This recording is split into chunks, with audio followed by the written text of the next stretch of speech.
तो चलिए लगातार हम इस पर नजर बनाए हुए हैं, लेकिन इस वक्त हम आपको सीधे ले चलते हैं राजधानी लखनऊ, जहां पर कार्यक्रम का आयोजन किया जा रहा है। केशव प्रसाद मौर्य से संबंधित दिनेश शर्मा से संबोधित करें, क्या कुछ करें सुन लेते हैं। ऑनलाइन परीक्षा केंद्रों का निर्धारण हुआ और एक जो centralize monitoring centre control room था उसका निर्माण हुआ और नकलविहीन परीक्षा संपादित हुई। मैंने इस शिक्षा व्यवस्था के आमूलचूल सुधार और परिवर्तन की कहानी का प्रारंभ नकल विहीन परीक्षा से इसलिए प्रारंभ किया कि परीक्षा का सुधार का, शिक्षा के सुधार का वो दौर जो प्रारंभ हुआ उसका एक बदला हुआ स्वरूप देश में देखा।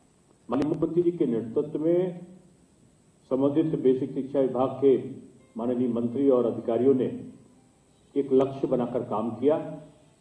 आप ये कल्पना से बाहर आप सबके लिए, हम सबके लिए होता है कि 1,24,000 के आसपास एक विभाग में भर्ती हो, 1,20,000 शिक्षकों की और बाकी 4,000 अन्य लोगों की भर्तियां हुई हों और एक भी पर आरोप न लगा हो। एक निष्पक्ष, एक पारदर्शी व्यवस्था उत्तर प्रदेश में बनाने में सरकार सफल बनी। उसके लिए मुख्यमंत्री जी का जो मार्गदर्शन था वो सारे विभागों में काम आया। ये जो प्रक्रिया चली है कि आज बेसिक स्कूल जगह जगह पर आप पूरे प्रदेश में जाइए तो पहले होता था कि आप व्यंग्य होता था और किसी से पूछा जाता था कि आप कहाँ पढ़े हो, बोलता था हम सरकारी स्कूल में पढ़े हैं। तो उसकी प्रतिभा और उसके बारे में सहज भाव में लोग व्यंग्यात्मक शैली में अनुमान लगाते थे, अच्छा सरकारी स्कूल से पढ़े। आज वो परिवर्तन 3-4 सालों में जो हुआ है वो आज अच्छी बिल्डिंग, अच्छे अध्यापक, फर्नीचर युक्त विद्यालय, समय से परीक्षाएं और सस्ती पुस्तकों का उपलब्ध होना, ये सरकार की उपलब्धियों में आता है। उच्च शिक्षा विभाग में 10 विश्वविद्यालय बनाने का संकल्प था, उससे कहीं ज्यादा विश्वविद्यालयों का निर्माण हो चुका है। आधा दर्जन विश्वविद्यालय बनने की प्रक्रिया में है। 15 सालों में केवल 48 विद्यालय सेकेंडरी के बने थे पिछली सरकारों में उत्तर प्रदेश में। मात्र 4.5 वर्षों में 215 से ऊपर माध्यमिक विद्यालयों का निर्माण होकर पठन पाठन की प्रक्रिया उसमें शुरू हो गई। 166 विद्यालय दीनदयाल उपाध्याय मॉडल स्कूल के रूप में काम करने लगे। कई हजार पदों का सृजन हुआ और आज ये स्थित है कि जहां पर जो माध्यमिक विद्यालयों से बच्चों की संख्या सतत कम होती जा रही थी वो आज कई गुना पहले से बढ़ी है और ये परिवर्तन शिक्षा के क्षेत्र में एक व्यापक दृष्टि को लाता है। मैं बधाई देना चाहता हूं कि माननीय मुख्यमंत्री जी ने केवल भर्ती पर ही जोर नहीं दिया। जैसे आज हम लोग 1,20,000 से ऊपर शिक्षकों की भर्ती का यहाँ क्रम कर रहे हैं, वैसे कई हजार भर्तियां माध्यमिक शिक्षा में और उच्च शिक्षा में हुई। आज के दिन माध्यमिक शिक्षा में जितनी भर्तियां हुई थी, कई हजार भर्तियां हैं, उनको हम लोगों ने पोर्टल पे रखा था कि ऑनलाइन उनका ट्रांसफर हो जाएगा, ऑनलाइन उनका पदस्थापन हो जाएगा। एक बटन दबेगी, जिन अभ्यर्थियों का चयन हुआ है उनके मन माफिक वो अपने 3-3 ऑप्शन देंगे और ऑप्शन देने के बाद एक ही बटन में उनके मोबाइल फोन पर सूचना पहुंच जाएगी कि आप मिस्टर ए की नियुक्ति फलाने विद्यालय में हुई है और फलाने विद्यालय के जो प्रधानाचार्य हैं उनके मोबाइल पे एक सूचना पहुंचेगी कि इस शिक्षक की नियुक्ति यहाँ पर स्वतः से मान ली गई, उनकी ज्वाइनिंग मान ली गई है, आज से वो यहाँ पर ज्वाइन करा हुआ माना जाएगा और शिक्षक के मोबाइल पे ये आ जाएगा कि आपकी ज्वाइनिंग इस विद्यालय में हो गई है।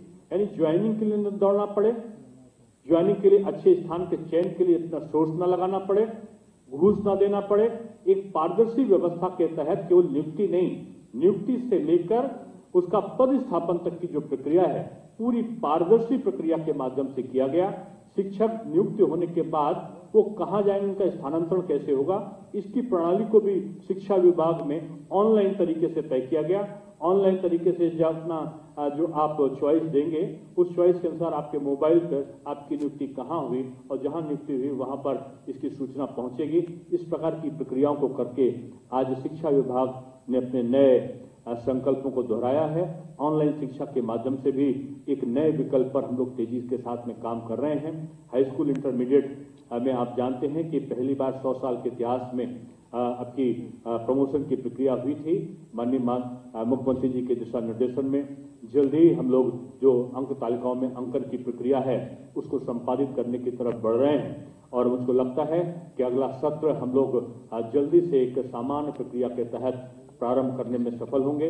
आज भी हमारी ऑनलाइन टीचिंग जारी है, आगे भी ऑनलाइन टीचिंग और ऑफलाइन टीचिंग की अगर स्थिति बनती है तो हम दोनों को साथ साथ जारी रख सकते हैं। हम इस बात के लिए भी संकल्पित हैं कि हमारा सत्र नियमित हो।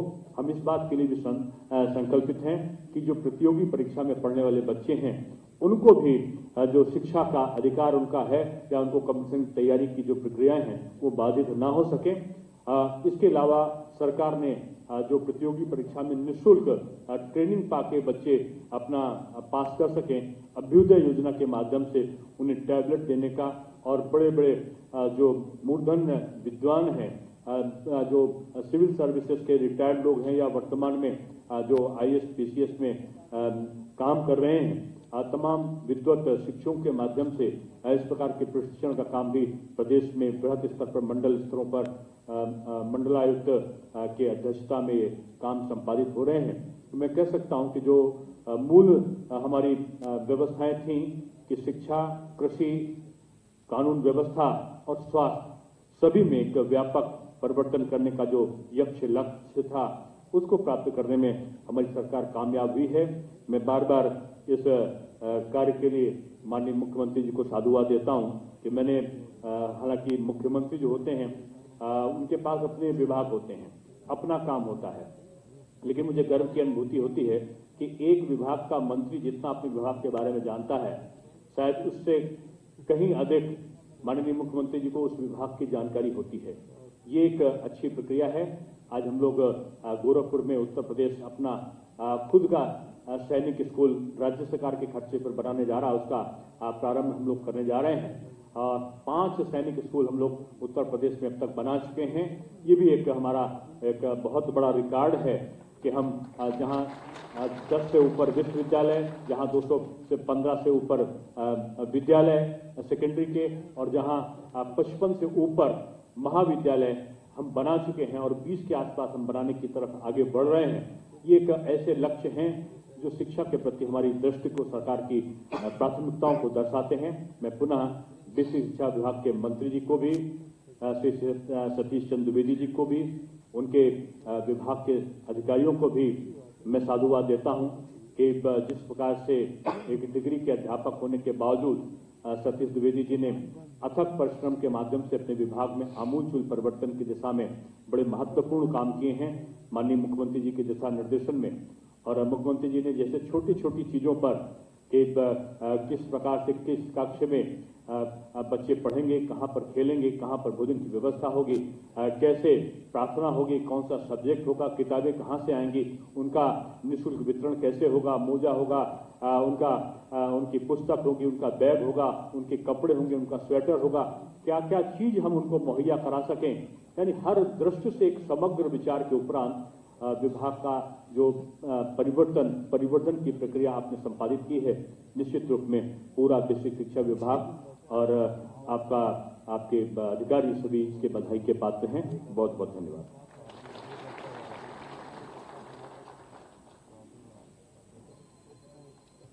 धन्यवाद सर। आज बड़ा शुभ दिन है।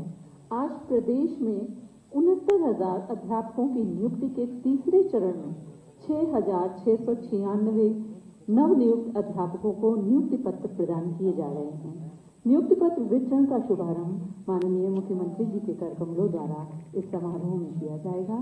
आज यहाँ इस समारोह में 250 नवनियुक्त अध्यापकों को नियुक्ति पत्र वितरित किए जाएंगे। नियुक्ति पत्र वितरण का माननीय मुख्यमंत्री जी के द्वारा जब शुभारंभ किया जाएगा, साथ ही प्रदेश के सभी जिलों में जनप्रतिनिधि गणों, प्रभारी मंत्रियों के द्वारा नियुक्ति पत्र वितरित किए जाएंगे।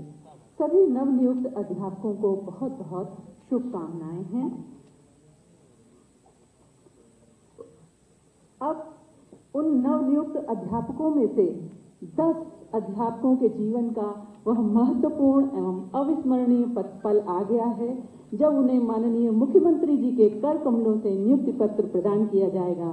आज का ये अविस्मरणीय दिन निश्चित ही आपके जीवन में नई उमंग, नई चेतना और नया प्रेरणा लेकर के आएगा, जिससे आप अपने कर्तव्य पथ पर अग्रसर रहेंगे। मैं माननीय मुख्यमंत्री जी को विनम्र अनुरोध करती हूँ कि आप नवनियुक्त अध्यापकों को नियुक्ति पत्र प्रदान करने की कृपा करें। सर्वप्रथम सुमन देवी जी रायबरेली से। सुमन देवी जी रायबरेली से आपको ये शुभ अवसर मिल रहा है। ललिता वर्मा जी लखीमपुर से। राधा सिंह जी हरदोई से। सुश्री नीता पटेल जी हरदोई से। श्री शिव कुमार जी लखनऊ से।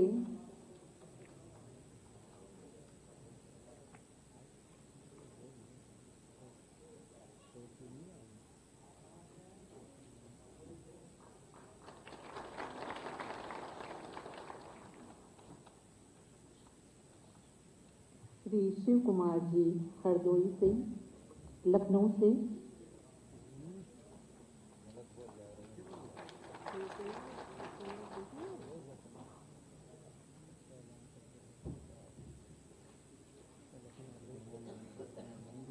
सभी को बहुत बहुत शुभकामनाएं हैं। आपकी कड़क शुभकामनाएं पहुंचा सकती है। श्री देवेश कुशवाहा जी नाव से।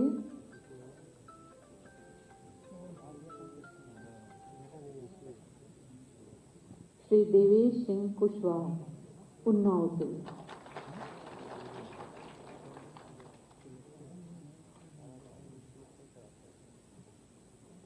सुश्री श्वेता श्रीवास्तव जी लखनऊ से।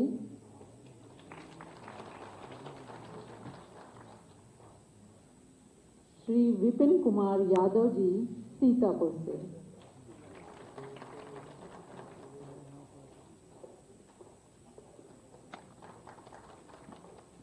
सुश्री सैयदा बानो जी लखीमपुर से।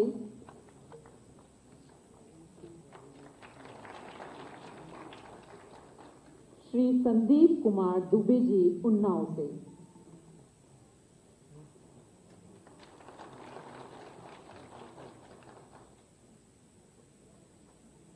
आप सभी को बहुत बहुत शुभकामनाएं। इसके साथ जो अन्य जनपदों में नियुक्ति पत्र वितरित कर किए जा रहे हैं, सभी शिक्षकों को बहुत बहुत शुभकामनाएं। उनके भावी जीवन के लिए, उनके कर्तव्य पथ में निरंतर अग्रसर होने के लिए बहुत बहुत शुभकामनाएं। जैसा कि हम सभी जानते हैं कि अच्छे नागरिकों के निर्माण की नींव प्राथमिक विद्यालयों में ही पड़ती है, और ये शिक्षकों की नियुक्ति जो हमें हुई है, उनको एक बहुत बड़ी जिम्मेदारी, एक बागमा की जिम्मेदारी दी गई है, जिससे कि हम निश्चित ही वे अपनी जिम्मेदारी को पूरी तरह से निभाएंगे। अब मैं माननीय मुख्यमंत्री जी से सादर निवेदन है कि आप अपने अनुभव से हम जीवन पर आलोकित करें, अपने आशीर्वचनों से हम सबको उपकृत करने की कृपा करें।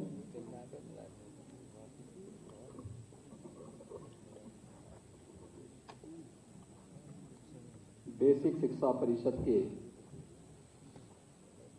69,000 शिक्षकों की भर्ती प्रक्रिया में आज प्रोसेस 6,696 शिक्षकों की नियुक्ति का ये समारोह है। इस समारोह में मेरे साथ यहां पर उपस्थित मेरे वरिष्ठ सहयोगी उप मुख्यमंत्री डॉक्टर दिनेश शर्मा जी, बेसिक शिक्षा विभाग के मंत्री डॉक्टर सतीश चंद्र द्विवेदी जी, प्रमुख सचिव बेसिक शिक्षा श्री दीपक कुमार जी, सचिव बेसिक शिक्षा श्रीमती अनामिका सिंह जी, महानिदेशक बेसिक शिक्षा श्री विजय किरण आनंद जी, बेसिक शिक्षा परिषद से जुड़े हुए सभी अधिकारीगण, प्रदेश के विभिन्न जनपदों में उपस्थित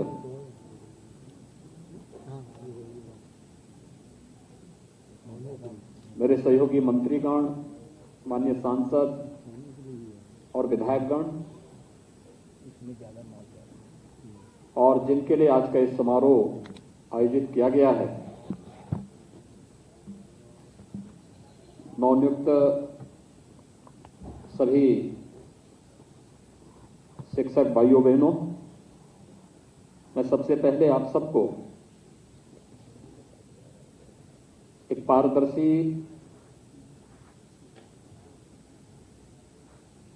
शिक्षक भर्ती की इस प्रक्रिया के पूरे होने और नियुक्ति पत्र वितरण के आज के इस कार्यक्रम के अवसर पर हृदय से बधाई देता हूं और इस पूरी प्रक्रिया को पूरी पारदर्शी तरीके से संपन्न करने के लिए योगदान देने के लिए इस पूरी भर्ती प्रक्रिया को संपन्न करने के लिए विभाग को भी हृदय से धन्यवाद देता हूं। हम सब जानते हैं कि उत्तर प्रदेश के अंदर बेसिक शिक्षा परिषद की स्थिति कितनी दयनीय थी।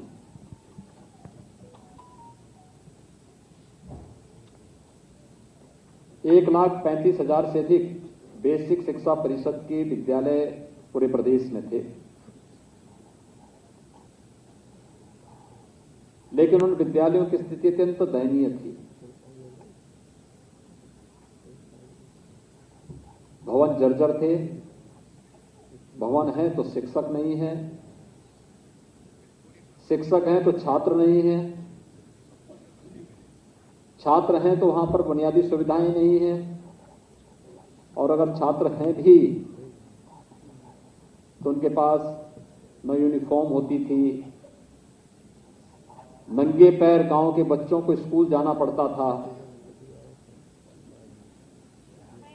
पूरा विभाग ट्रांसफर, पोस्टिंग और इसके माध्यम से वे तमाम प्रकार की गतिविधियां वहां संचालित होने लग गई थी, जो शिक्षा के लिए सबसे बड़े कलंक थे। पारदर्शी भर्ती की प्रक्रिया न होने के कारण न्यायालय को भी इसको बार बार स्टे करना पड़ा था, और भर्ती निकलती थी तो प्रदेश के कुछ गैंग ऐसे थे जो वसूली के लिए भी निकल पड़ते थे।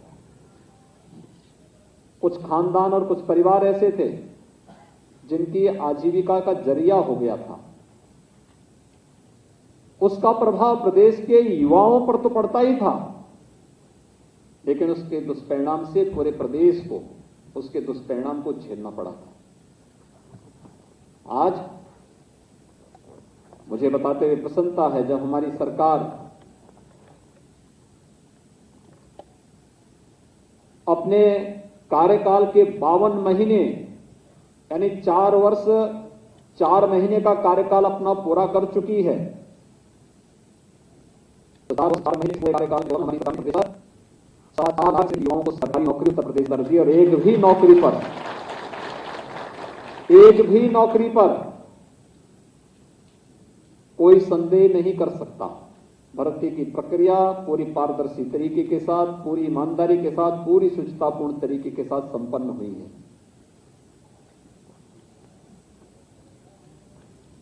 ईमानदारी और शुचितापूर्ण तरीके से भर्ती की प्रक्रिया का संपन्न होना आप जैसे युवाओं को भी अपने लक्ष्य को प्राप्त करने में मददगार साबित हुआ। आज वही कारण है कि बुरा उन लोगों को लगेगा जिन लोगों की अवैध कमाई का जरिया बंद हो गया है। कोई भर्ती निकलती थी, वे झोला लेकर के निकल पड़ते थे वसूली में, लेकिन आज उन्हें मालूम है कि झोला लेके निकलेंगे तो हमारी एजेंसियां भी उसके लिए सतर्क हैं, और हमने जेलें भी खाली करवाई हैं काफी। इसीलिए खाली करवाई हैं जिससे ऐसे लोगों को जो प्रदेश के नौजवानों के साथ खिलवाड़ करते थे, भर्ती की प्रक्रिया को कलंकित करते थे, उन सब के खिलाफ कठोरतापूर्वक कार्रवाई की गई और परिणाम सामने है। आज हम बड़ी से बड़ी परीक्षाएं भी संपन्न कराते हैं, तिनका भी नहीं होता। अभी हम एक परीक्षा कराने जा रहे हैं, आपको मालूम है उसमें कितने एप्लीकेंट हैं? उसमें आवेदकों की संख्या है 30 लाख। देश की सबसे बड़ी परीक्षा होने जा रही है और आप देखेंगे कहीं तिनका नहीं हिलेगा, पूरे ईमानदारी के साथ। और पहले से इस बारे में कह रखा है, हमने इसीलिए टीईटी को भी ये व्यवस्था बनाई है कि अब 5 साल के लिए नहीं बल्कि आजीवन होगा। जो एक बार टीईटी पास करेगा तो उसकी मान्यता आजीवन रहेगी। सरकारी व्यवस्था में, निजी क्षेत्र में या स्वयं के अपने संस्थान को संचालित करने के लिए उसकी योग्यता पर हम प्रश्न क्यों खड़ा करेंगे? और ये प्रक्रिया निरंतर आगे बढ़ रही है। लेकिन जिनको ये पारदर्शी व्यवस्था अच्छी नहीं लग रही, वे लोग कुछ तो करेंगे, और उनका कुछ बोलने के बाद वे लोग फिर कहीं ना कहीं, क्योंकि चाहते ही नहीं कि कुछ अच्छा हो, ईमानदार प्रयास हो, व्यवस्था पारदर्शी बने, योग्यता के अनुसार लोगों को अवसर मिले, आरक्षण के नियमों का पालन हो, वह एक गैंग नहीं चाहता था। लेकिन जब सरकार ने इसको लागू किया तो उनको बुरा लगना स्वाभाविक है। ठीक कहा बेसिक शिक्षा मंत्री ने कि चोर की दाढ़ी में तिनका। वह हम लोगों ने तो एक ही बात कही कि जो युवाओं के भविष्य के साथ खिलवाड़ करेगा वो तय कर ले कि उनको खिलवाड़ करना है और खिलवाड़ करके अपनी प्रॉपर्टी को जब्त करवाना है कि पारदर्शी ईमानदार प्रक्रिया को आगे बढ़ाने के लिए योगदान देना है। क्योंकि इस पर प्रदेश की पूरी व्यवस्था टिकी हुई है। याद करिए, बेसिक शिक्षा परिषद का हमारा वार्षिक बजट है 53,000 करोड़ रुपए से अधिक का। याद करिए, 53,000 करोड़ रुपए से अधिक राशि हम केवल बेसिक शिक्षा परिषद पे खर्च करते हैं। इतनी बड़ी धनराशि एक वर्ष में खर्च होती है तो आखिर उसका लाभ प्रदेशवासियों को मिलना चाहिए कि नहीं मिलना चाहिए? प्रदेश की 24 करोड़ जनता को उसका लाभ मिलना चाहिए कि नहीं मिलना चाहिए? और ये लाभ इस रूप में मिलना चाहिए कि हमारे बेसिक शिक्षा परिषद के स्कूल भी किसी पब्लिक स्कूल और किसी कॉन्वेंट स्कूल का मुकाबला करते हुए दिखाई दें। और ये महत्तर जिम्मेदारी आपके ऊपर है। जो लोग ये चाहते थे अपने बच्चों को तो स्वयं भी कोई ऑस्ट्रेलिया भेजता था, कोई इंग्लैंड भेजता था, लेकिन छोड़ दिए थे। 1,35,000 विद्यालय बेसिक शिक्षा परिषद के जर्जर है, कोई पुरसा हाल नहीं। आखिर सरकार 2017 के पहले भी तो रही होंगी। क्या कर रहे थे लोग? बजट वही खर्च होता था, पैसा खर्च होता था, वेतन भी निकलता था, भवन के नाम पे भी पैसा जाता था, लेकिन विद्यालय जर्जर है। भवनों में बड़े बड़े पेड़ उगे हुए हैं, वो पीपल का पेड़ और बरगद का पेड़ कहीं जमीन पे नहीं दिखता था, विद्यालय के भवनों पे जरूर दिखाई देते थे। लेकिन ऑपरेशन कायाकल्प मार्च 2017 में हम लोगों ने ऑपरेशन कायाकल्प प्रारंभ किया था। हर एक विद्यालय के लिए सभी जनप्रतिनिधियों का आह्वान किया गया। पुरातन छात्र परिषद का गठन करके सभी बेसिक शिक्षा परिषद से कहा गया कि भाई जितने छात्र हैं वह यूपी के हैं, अगर नौकरशाही में हैं, जनप्रतिनिधि हैं, व्यवसाय में हैं, सब बेसिक शिक्षा परिषद से जुड़े हुए हैं। मैं स्वयं बेसिक शिक्षा परिषद के स्कूल में पढ़ा हूं, तो कैसे हम कह सकते हैं कि कोई इसमें योगदान नहीं देगा? मैंने कहा हर व्यक्ति एक एक विद्यालय गोद ले। लोगों ने कहा गोद लेके क्या करेंगे? तब भी विपक्ष ने उंगली उठाई थी कि गोद लेके क्या करेंगे, क्या विद्यालय गोद ले जाते हैं क्या? मैंने कहा विद्यालय गोद ले जाते हैं, कैसे ले जाते हैं थोड़ा देखना।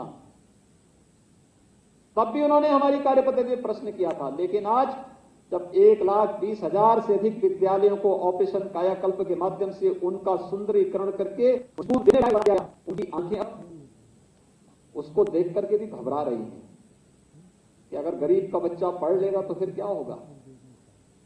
उनको परेशानी इस बात की है कि उन बच्चों की यूनिफॉर्म, आज सरकार उनको 2-2 यूनिफॉर्म देती है, बैग देता है, बुक्स देती है,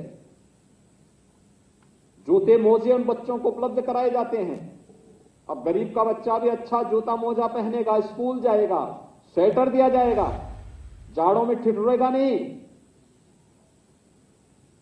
उन गरीबों को जाति के आधार पर, क्षेत्र के आधार पर, तमाम अन्यवाद के आधार पर बांटने वाले लोग इन सब चीजों से ज्यादा उनको परेशानी है कि अगर ये सब लोग आगे बढ़ जाएंगे तो फिर इनकी पूरी राजनीति समाप्त हो जाएगी। कि वंशवाद और जातिवाद की राजनीति समाप्त हो गई तो फिर इन बेईमान और भ्रष्ट लोगों को कोई पूछेगा नहीं। और इसलिए उनकी परेशानी तो इस बात को लेकर के थी कि आखिर ये सब क्यों हो रहा है, और उसको लेकर के उनकी परेशानी हर व्यक्ति समझ सकता है। लेकिन सरकार ने भी संकल्प लिया था, हम करेंगे, आमूलचूल परिवर्तन करेंगे। आमूलचूल परिवर्तन करके दिखाया गया। अकेले बेसिक शिक्षा परिषद में आज की जो भर्ती की प्रक्रिया, 69,000 शिक्षकों की भर्ती की प्रक्रिया पूरी हो रही है, जिसमें 6,696 को नियुक्ति पत्र आज दिया जा रहा है। इससे पहले सभी लोगों को नियुक्ति पत्र दिया जा चुका है। सत्यापन के साथ उनके वेतन वितरण की कार्रवाई भी उसके साथ प्रारंभ हो जाएगी। और मैं चाहूंगा कि आप जितने भी लोग हैं, सभी लोग समयबद्ध ढंग से अपने सत्यापन की कार्रवाई को भी पूरा करें। मानव संपदा पोर्टल के माध्यम से ऑनलाइन पूरी प्रक्रिया को आगे बढ़ा दीजिए। बेसिक शिक्षा परिषद ने तकनीक का उपयोग करते हुए काफी इधर सुधार किया है।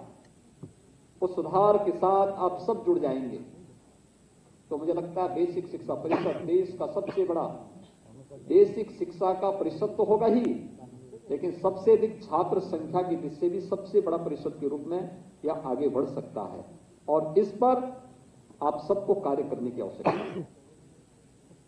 हम लोग जब 2017 में आए थे, तमाम समस्याएं थी, चुनौतियां भी थी, लेकिन इस सब के बावजूद हम लोगों ने परिवर्तन और विकास की प्रक्रिया को थमने नहीं दिया था, कतई नहीं थमने दिया था, और प्रक्रिया निरंतर चलती रही। उस प्रक्रिया को निरंतर आगे बढ़ाया जा रहा है। और मैं फिर आप सबसे कहूंगा, आप में से 69,000 शिक्षक इस समय हम लोगों ने नियुक्त किए हैं। 54,000 से अधिक शिक्षक इससे पहले की प्रक्रिया में नियुक्त हुए हैं।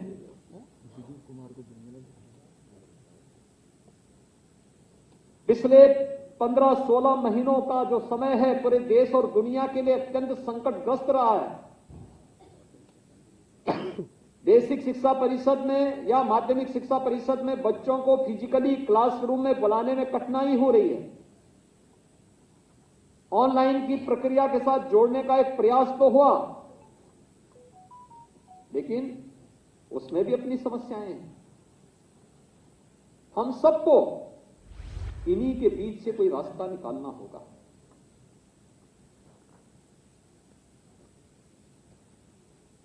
आप सोचिए कि 1,20,000 शिक्षकों की नियुक्ति केवल बेसिक शिक्षा परिषद में हुई है। माध्यमिक शिक्षा परिषद की अलग है, उच्च शिक्षा की अलग है, तकनीकी शिक्षा की अलग है, मेडिकल शिक्षा की अलग है। अगर इन सभी शिक्षाओं के उसको हम एक साथ जोड़ लें तो अकेले शिक्षा विभाग में ही हम लोगों ने 1.5 लाख से अधिक शिक्षकों की तैनाती की है विगत 4.5 वर्ष, 4.25 वर्ष के दौरान।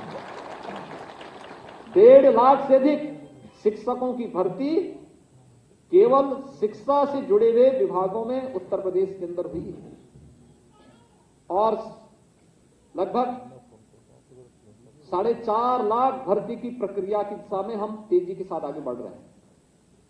यही नहीं, प्रदेश के अंदर सुरक्षा का एक बेहतर वातावरण भी दिया गया। शिक्षा हमारे लिए मूल था, महत्वपूर्ण था। शिक्षा के बगैर हम किसी प्रकार की परिवर्तन की उम्मीद नहीं कर सकते। लोगों के जीवन में उनकी आशा और उनकी अपेक्षाओं को पूरा करने की कोई उम्मीद नहीं की जा सकती। लेकिन इस सब के बावजूद प्रदेश के अंदर कानून का राज हो, कानून के राज से बहुत सारे लोग घबराते हैं, क्योंकि कानून के राज में होती है तो अवैध संपत्ति अर्जित करने वाले,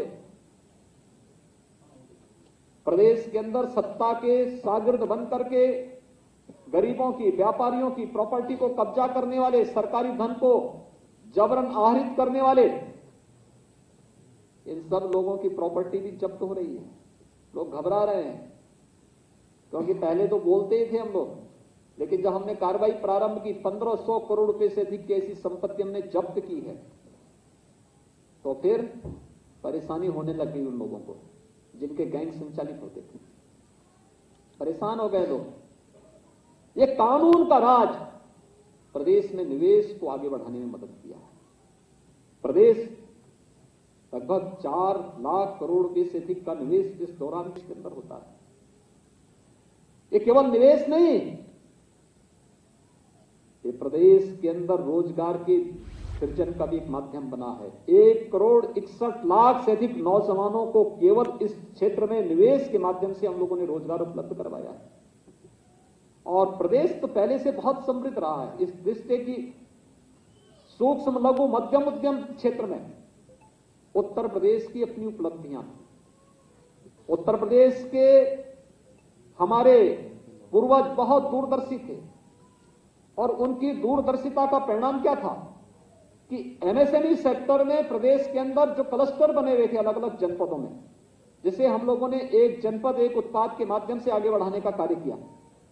तो एक जनपद एक उत्पाद की इस कार्रवाई को आगे बढ़ाते हुए जब प्रदेश सरकार ने इस प्रक्रिया को तेजी के साथ आगे बढ़ाया तो उसका परिणाम क्या रहा?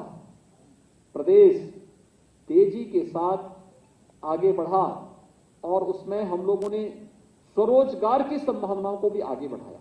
60 लाख से अधिक युवाओं को, हस्तशिल्पियों को, कारीगरों को इसके साथ जुड़ने का अवसर प्राप्त हुआ। सबसे बड़ी आबादी का राज्य, लेकिन जब देश के अंदर सर्वे होता है तो सबसे कम बेरोजगारी वाला राज्य भी उत्तर प्रदेश है। इच्छा शक्ति होनी चाहिए कार्य करने की। आदरणीय प्रधानमंत्री जी बार बार इन्हीं सब बातों को लेकर के जब देश का मार्गदर्शन करते हैं, यही उत्तर प्रदेश है 2017 के पहले हर एक क्षेत्र में पीछे होता था, सब में हर एक में मामले में पीछे होता था। आबादी में सबसे अधिक, लेकिन केंद्र सरकार की योजनाओं को लेकर के या किसी भी अन्य प्रोग्राम में उत्तर प्रदेश सबसे पीछे होता था। लेकिन भाइयों बहनों, अब पिछले 4-4.25 वर्ष के अंदर जो कार्य हुए हैं, उत्तर प्रदेश देश के अंदर हर योजना में आज नंबर 1 या नंबर 2 की लड़ाई लड़ता है, आगे बढ़कर के दिखाई देता है। कोरोना प्रबंधन आपके सामने है। कार्य करने की इच्छा शक्ति होनी चाहिए और मैं आप सबसे ही अपील करूंगा। ये जो 69,000 शिक्षक भर्ती की प्रक्रिया पूरी आज हमारी संपन्न हो रही है और इससे पहले 54,000 की बेसिक शिक्षा परिषद की भर्ती की प्रक्रिया संपन्न हुई है। आप सबके बेसिक शिक्षा परिषद के स्कूलों में जाने के बाद हमारे पास छात्र शिक्षक का जो अनुपात है इसको और बेहतर करने में मदद मिलेगी। आप में से बहुत सारे शिक्षकों को आकांक्षात्मक जनपदों में जाने का अवसर प्राप्त होगा।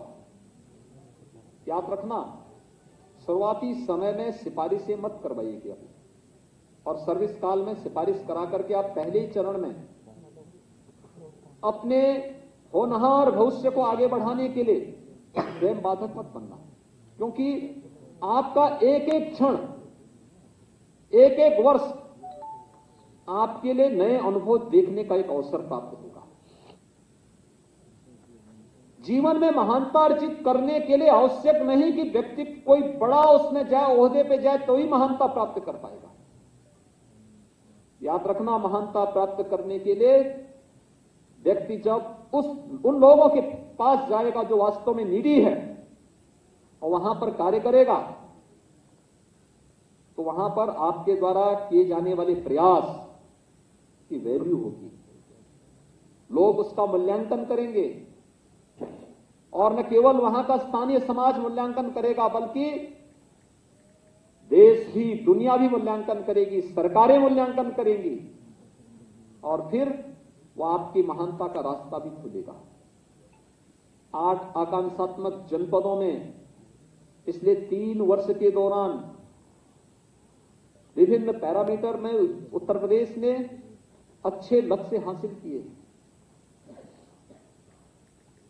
उसमें शिक्षा भी एक है और शिक्षा के क्षेत्र में क्या क्या कार्य होने हैं, एक शिक्षक से बेहतर कोई नहीं जानता। एक शिक्षक के लिए प्रतिदिन जानने का भी अवसर होता है और जानकारी को दूसरे तक पहुंचाने का भी अवसर होता है। हमें से हर व्यक्ति एक छात्र भी है और यह सौभाग्य केवल आपको प्राप्त हुआ है कि आप छात्र के साथ साथ एक शिक्षक के रूप में भी मान्यता प्राप्त कर रहे हैं, जो समाज को कुछ दे सकता है। इसलिए देने की यह सामर्थ्य ईश्वर ने आपको दी है, तो कम से कम उसका बेहतर उपयोग आप जरूर करिए और उस दृष्टि से आप एक बहुत महत्वपूर्ण कार्य के साथ आगे बढ़ रहे हैं और वह भी बेसिक शिक्षा परिषद में। ये न्यू है, समाज की न्यू जितनी मजबूत आप कर पाएंगे, जितनी मजबूत आप कर पाएंगे, राष्ट्र एक समृद्धशाली बने, सशक्त बने, उस पर बनने वाला भवन उतना ही समर्थ और शक्तिशाली होगा। और यह महत्तर जिम्मेदारी आप सबको निभानी है।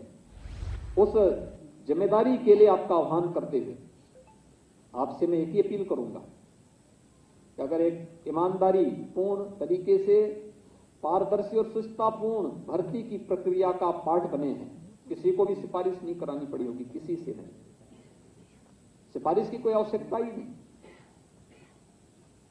रिजर्वेशन के नियमों का पूरा पालन किया गया,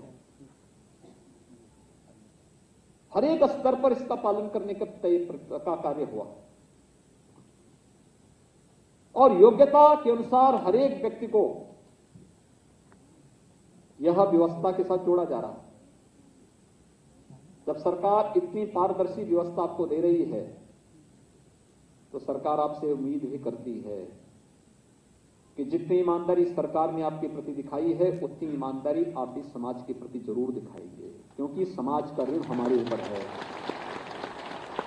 हम सब के ऊपर हैं। हम जितने भी लोग शासन की व्यवस्था के साथ जुड़े हैं, प्रशासनिक व्यवस्था के साथ जुड़े हुए हैं, अपने समाज के इस ऋण से उऋण होने के लिए हमारे पास एक ही माध्यम है, और निष्प्रयास पूरा परिश्रम करना और प्रत्येक नागरिक के जीवन में खुशहाली लाने का भरपूर प्रयास करना। ये प्रयास अगर हम करते हैं तो परिणाम आए हैं, उसी की देन है। और आप सभी 6,696 शिक्षक आज, इससे पहले की भर्ती की प्रक्रिया में 62,000 से अधिक शिक्षकों की भर्ती की प्रक्रिया जो इससे पहले संपन्न हुई है, उनके उससे पहले 54,000 से अधिक शिक्षकों की भर्ती जो हुई है, ये सभी लोग मिलकर के प्रयास करेंगे, बेसिक शिक्षा परिषद अच्छी दिशा में कार्य करेगा। आज आप देखेंगे ऑपरेशन कायाकल्प से हर एक विद्यालय में रंगाई पताई उसकी अच्छी हुई है, उसकी फर्श बन गई है, बाउंड्री वॉल बन चुकी है, खेल का मैदान वहां बनाया जा रहा है, कुछ विद्यालयों में ओपन जिम भी बनाए गए हैं, बालक और बालिकाओं के लिए अलग अलग टॉयलेट बनाए जा चुके हैं, पेयजल की व्यवस्था लगभग 85 से 90% विद्यालयों में पाइप पेयजल स्कीम लागू की जा चुकी है। ये सरकार ने प्रयास किया है। कुछ जगह स्मार्ट क्लासेस बनाए जा रहे हैं।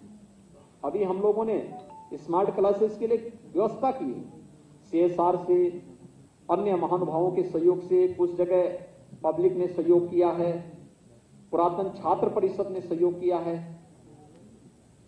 उन सबसे भी कहा जा रहा है स्मार्ट क्लास की दीजिए और हम उस वहां तक लेके जाएं, क्योंकि बेसिक शिक्षा परिषद में हम इस चीज को देखेंगे कि आपके पास उस तबके के बच्चे आते हैं जिस तबके के बच्चों के लिए सामान्य परिस्थिति में उसके घर में इस प्रकार का वातावरण नहीं होता कि वहां पे लोग पढ़ाई लिखाई के प्रति, बच्चों को आगे बढ़ाने के प्रति बहुत जागरूक हैं।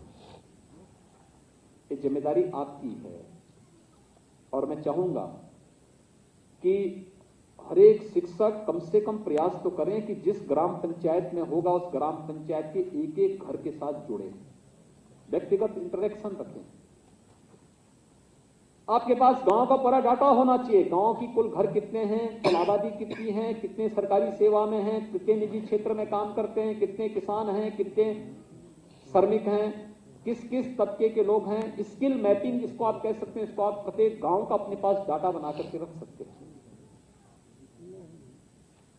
फिर उन गांव के लोगों में बच्चों की उम्र के हिसाब से आप अपना डाटा एक तैयार कर सकते हैं। कितने ऐसे बच्चे हैं जिनको आंगनबाड़ी में जाना है, कितने ऐसे बच्चे जो स्कूल के बाद उनको आगे पढ़ाई के लिए स्कूलों में होना था, नहीं हो पाया, तो नहीं हो पाया, तैयार करना। फिर ग्राहक के साथ बैठना, जो प्रबंध समिति होगी आपके विद्यालय की, उनके साथ बैठना और बैठ करके तय करना कि ये बच्चे इतने स्कूल नहीं जा रहे हैं, इन बच्चों को स्कूल भेजने की व्यवस्था होनी चाहिए।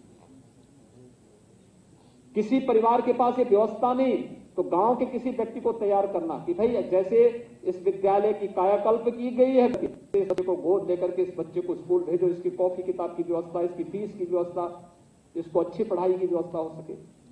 और जिन्हें बेसिक शिक्षा परिषद की स्कूल में आना है उन सब बच्चों का डाटा अलग से तैयार करें। स्कूल चलो अभियान के अंतर्गत उन सभी बच्चों का बेसिक शिक्षा परिषद के स्कूल में उनकी नामांकन करवाना, स्कूल में उनको समय पे यूनिफॉर्म मिल सके, बैग बुक्स मिल सके, जूते मोजे स्वेटर, ये सारी सुविधाएं उन्हें मिल सके, इसकी चिंता करना। और फिर अक्सर उन सबको कराना। कोरोना महामारी के दौरान जो चुनौती हमारे सामने है, हम बच्चों को स्कूल नहीं बुला पा रहे हैं क्योंकि थर्ड वेव की आशंका को ध्यान में रखते हुए लोग भयभीत हैं। लगातार इसके प्रति आशंकाएं व्यक्त की जा रही है। हमें सतर्क रहना होगा और सतर्क रहते हुए हमें इस बात को ध्यान में रखना होगा क्या हम कोई दूसरी व्यवस्था कर सकते हैं, कोई वैकल्पिक व्यवस्था इसमें दे सकते हैं। वैकल्पिक व्यवस्था क्या हो सकती है? छोटे छोटे बच्चों को जाकर वहां आगे बढ़ा 5-10 बच्चों को बिठा कर क्या कोई अन्य व्यवस्था हो सकती है कि कुछ बच्चे स्कूल में आए, बाकी बच्चों को घर में या अलग अलग जगहों पर छोटे छोटे समूह के साथ बिठा करके उनको हम पढ़ाने की कोई एक व्यवस्था, कोई एक सिस्टम कहीं पे क्रिएट कर सके। मैं बेसिक शिक्षा परिषद से कहूंगा इस पर थोड़ा ध्यान देने की आवश्यकता है, क्योंकि कोरोना कब तक है कुछ नहीं कहा जा सकता। लेकिन इसमें हमें बच्चों के जीवन को भी बचाना है, हर एक नागरिक को भी सुरक्षित रखना है, लेकिन साथ साथ जो हमारी शिक्षा की प्रक्रिया है इस प्रक्रिया को भी बाधित नहीं होने देना है। अन्यथा आने वाली पीढ़ी हमें कभी माफ नहीं करेगी कि हम वेतन लेते रहे और बदले में हमने समाज को कुछ दिया नहीं।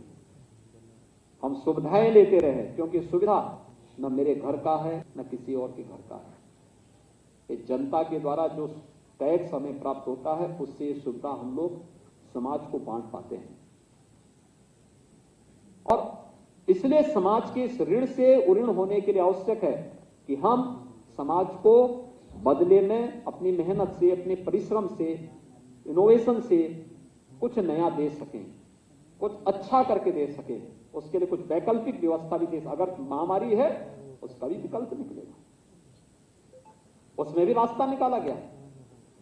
ऑनलाइन शिक्षा की पद्धति को कुछ जगहों पर अच्छे ढंग से लागू भी किया गया, लेकिन बेसिक शिक्षा परिषद के सामने समस्या क्या है? बहुत सारे बच्चे ऐसे हैं जिनके पास स्मार्टफोन नहीं, जिनके पास टैबलेट नहीं, जिनके पास इस प्रकार की सुविधा नहीं, टेलीविजन के माध्यम से जब उस व्यक्ति के हाथ, बच्चे के हाथ को पकड़ करके हम अक्षर ज्ञान करवाते हैं, उस समय हम उससे कहेंगे ऑनलाइन आप पढ़िए, मुझे लगता है थोड़ा अटपटा सा लगता है। जब अक्षर ज्ञान उसको करवाना हो वो चैलेंज और ज्यादा बढ़ जाता है। कैसे होगा? इन सभी चीजों पर ध्यान देने की आवश्यकता, विचार किए जाने की आवश्यकता है। आज के इस अवसर पर से अधिक ये भर्ती की प्रक्रिया पूरी होने के साथ ही 70,000 शिक्षकों की भर्ती की प्रक्रिया का भी आज इस कार्यक्रम संपन्न हुआ है। मैं इस अवसर पर आप सबको बधाई देता हूं, अपनी शुभकामनाएं देता हूं और विश्वास व्यक्त करता हूं कि पूरी प्रतिबद्धता के साथ, पूरी ईमानदारी के साथ, पूरी शुचिता और पारदर्शिता के साथ बेसिक शिक्षा परिषद की इस कार्य पद्धति को आप सभी नई ऊंचाइयों तक पहुंचाने में अपना योगदान देंगे। जो पिछले कुछ समय के दौरान बेसिक शिक्षा परिषद में सुधार हुए हैं, इस सुधार की प्रक्रिया को निरंतरता के साथ आगे बढ़ाने का कार्य करेंगे। आप सबके प्रति मेरी शुभकामनाएं। धन्यवाद। जय हिंद।